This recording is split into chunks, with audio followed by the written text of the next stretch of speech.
Visakha GVMC mayor పీఠాన్ని కూటమి కైవసం చేసుకోబోతోంది. ఇప్పటి వరకు వైసీపీ చేతిలో ఉన్న విశాఖ జీవీఎంసీ ఇప్పుడు కూటమి చేతిలోకి రాబోతుందని వార్తలు గుప్పమంటున్నాయి. 4 ఏళ్ల వరకు మేయర్, డిప్యూటీ మేయర్లను ఎవరు కదపకుండా అప్పటి వైసీపీ జీవో జారీ చేసింది.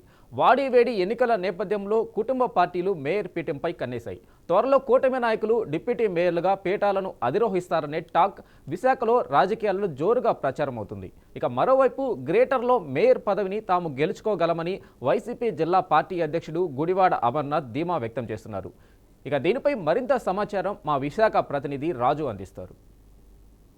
గత 5 ఏళ్ల కాలంలో ఎక్కడ చూసినా సరే వైసీపీ హవా నడిచింది. మున్సిపాలిటీ చైర్మన్ల నుంచి కార్పొరేషన్లో కార్పొరేటర్లు, డిప్యూటీ మేయర్లు, మేయర్ల వరకు మొత్తం పూర్తి స్థాయిలో కూడా ఏ రోజు కూడా జనసేన కానీ అదేవిధంగా తెలుగుదేశం పార్టీ కానీ పోటీ చేయడానికి కూడా భయపడేంత స్థాయిలో కూడా కేవలం వైఎస్ఆర్ కాంగ్రెస్ పార్టీకి సంబంధించిందే కూడా హవా నడిచిందని చెప్పుకోవచ్చు. అయితే ఆ సీన్ కాస్త రివర్స్ అయింది. ఎప్పుడైతే గత ఎన్నికలకు జరిగిన తర్వాత కూటమి ప్రభుత్వం అధికారంలోకి వచ్చిందో ఏవైతే మున్సిపాలిటీల నుండి మళ్ళీ కార్పొరేషన్లన్నీ కూడా తన చేకించుకోవాలి అనుకుంటూ కూటమి ప్రభుత్వం అడుగులు వేస్తుంది. ఈ నేపథ్యంలోనే రాష్ట్ర వ్యాప్తంగా చూసుకునేటప్పటికీ అన్ని కార్పొరేషన్లు అదేవిధంగా మున్సిపాలిటీల్లో కూడా మేయర్లను, చైర్మన్లను నియమించుకుంటూ వస్తున్న పరిస్థితి కనిపిస్తుంది. అయితే ఇదే హాట్ టాపిక్గా మారింది విశాఖపట్నంలో కూడా. ఎందుకంటే విశాఖపట్నం జీవీఎంసీ మొత్తం కూడా వైఎస్ఆర్ కాంగ్రెస్ పార్టీ దీంట్లోనే ఉండేది. మేయర్ కూడా గొలగాని హరివెంకట కుమారి వైఎస్ఆర్ కాంగ్రెస్ పార్టీ తరపునే ఆవిడైతే మేయర్ చేయడం జరిగింది. దాంతోపాటు ఒక ఇద్దరు డిప్యూటీ మేయర్లను కూడా వైఎస్ఆర్ కాంగ్రెస్ పార్టీ అయితే పెట్టడం జరిగింది. అయితే ఇదంతా కూడా ఇప్పుడు మారే అవకాశాలు చాలా స్పష్టంగా కనిపిస్తున్నాయి. ఎందుకంటే గత 5 ఏళ్ల కాలం నుంచి కూడా చూసుకునేటప్పటికీ ఇక్కడ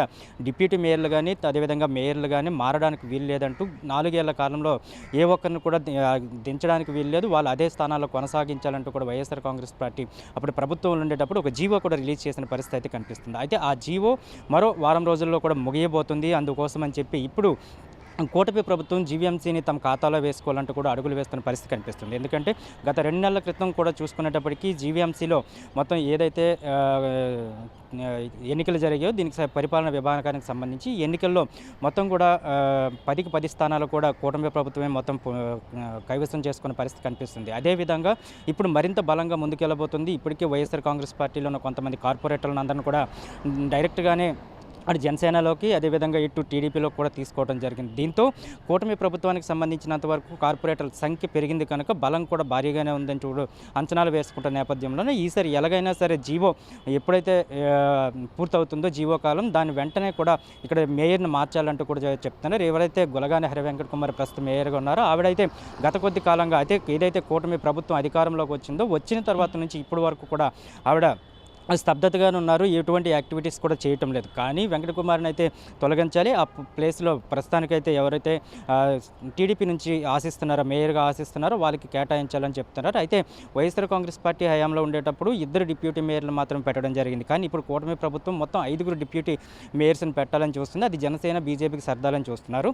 అదేవిధంగా మేయర్ స్థానాన్ని మాత్రం కేవలం తెలుగుదేశం పార్టీకి తీసుకోవాలంటూ కూడా ఆలోచిస్తుంది. మొత్తానికి ఏదైనా సరే మరో వారం రోజుల్లో ఈ జీవో కాలం ముగుస్తుంది కనుక తప్పకుండా ఈ యొక్క మేయర్ అదేవిధంగా డిప్యూటీ మేయర్ల ఎన్నిక ఉండబోతుంది. అదేవిధంగా ఏ విధంగా ఉండబోతుంది అనేది చాలా వరకు కూడా ఆసక్తి రేకిస్తున్న విషయంగానే చెప్పుకోవచ్చు. మరో విషయం కూడా ఇక్కడ చూసుకునేటప్పటికీ పెద్ద ఎత్తున ఈ యొక్క జీవీఎంసీని కానీ మేయర్ స్థానాన్ని కానీ కూటమి ప్రభుత్వం ఆక్రమించుకుంటే మొత్తం రాష్ట్ర వ్యాప్తంగా ఏవైతే జియో కార్పొరేషన్లో కార్పొరేషన్కి సంబంధించి కానీ మేయర్లు కానీ డిప్యూటీ మేయర్లు కానీ కైవసం చేసుకోవాలని చేస్తుంది. ఎందుకంటే వైఎస్ఆర్ కాంగ్రెస్ పార్టీకి తొక్కు పెట్టాలంటే తప్పకుండా వీటన్నిటిని కూడా తమ ఖాతాలో వేసుకోవాలని చెప్తుంది. ఇదే ఇప్పుడు విశాఖ జీవీఎంసీలో కూడా హాట్ టాపిక్గా మారింది కనుక తప్పకుండా త్వరలో మళ్ళీ అదే కూటమి ప్రభుత్వానికి సంబంధించిన మేయరు అదేవిధంగా డిప్యూటీ మేయర్లు మాత్రమే ఇక్కడ జీవీఎంసీలో ఉండబోతున్నారు. ఆ పీఠాన్ని కూడా కైవసం చేసుకోబోతున్నారు అనేది మరోసారి స్పష్టమవుతుంది. మొత్తానికి ఏదైనా సరే విశాఖలో మరోసారి కూడా ఈ స్థానిక సంస్థలకు సంబంధించిన కానీ లేకపోతే ఈ జీవీఎంసీకి సంబంధించి కానీ రాజకీయం మరింత వేడెక్కే అవకాశం అయితే కనిపిస్తుంది. మొత్తానికి ఎవరు మేయర్ కాబోతున్నారు, ఎవరు డిప్యూటీ మేయర్లు కాబోతున్నారు అనేది మాత్రం